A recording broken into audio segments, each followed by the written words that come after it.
કુતિયાણા નગરપાલિકાની ચૂંટણીમાં સાંસદ મનસુખ માંડવિયા પ્રચાર માટે આવ્યા હતા, જેમાં તેમને વિકાસના કાર્યોમાં જરૂર પડશે તો દિલ્હીથી ફંડ લઈને કુતિયાણાના વિકાસ કરીશું। કુતિયાણા નગરપાલિકાની ચૂંટણીનો જંગ જામ્યો છે અને આ ચૂંટણીમાં સમાજવાદી પાર્ટી અને ભાજપ સામે સીધી ટક્કર જોવા મળી રહી છે। ત્યારે કુતિયાણાના ધારાસભ્ય કાંદલ જાડેજા જ્યાં ખુદ પ્રચારમાં નીકળ્યા છે તો તેઓની સામે ટેલીબેન ઉડેદરાએ સમગ્ર પોરબંદર જિલ્લા ભાજપને મેદાનમાં ઉતાર્યા છે।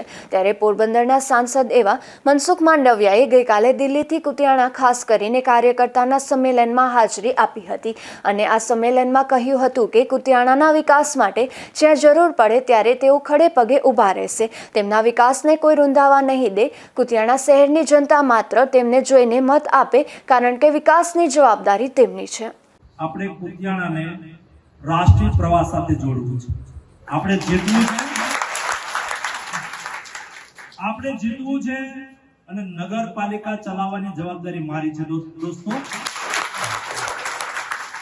વ્યવસ્થામાં કોઈ પણ આવે એઝ એ સાંસદ હું પ્રત્યક્ષ જોવાનો છું। આપણે ગુડ ગવર્નન્સ આપવું છે, આપણે ઉત્તમ શાસન આપવું છે, ઉત્તમ સગવડતાઓ આપવી છે, ઉત્તમ વ્યવસ્થાઓ આપવી છે। પૈસા ક્યાંથી લાવવા એ મારી જવાબદારી છે। આ બેઠકમાં પોરબંદરના ધારાસભ્ય અર્જુનભાઈ મોઢવાડિયા તેમજ પૂર્વ કેબિનેટ મંત્રી બાબુભાઈ બોખીરિયા સહિતના વિવિધ ભાજપના અગ્રણીઓએ હાજરી આપી હતી। ત્યારે કુતિયાણાના વિકાસને લઈને પણ અનેક ચર્ચાઓ કરવામાં આવી હતી। કુતિયાણા કસ્ટમ ચોક ખાતે ઢોલ નગારા સાથે તેમનું અભિવાદન કરવામાં આવ્યું હતું। નાગેશ પરમાર, ગુજરાત ન્યૂઝ, કુતિયાણા।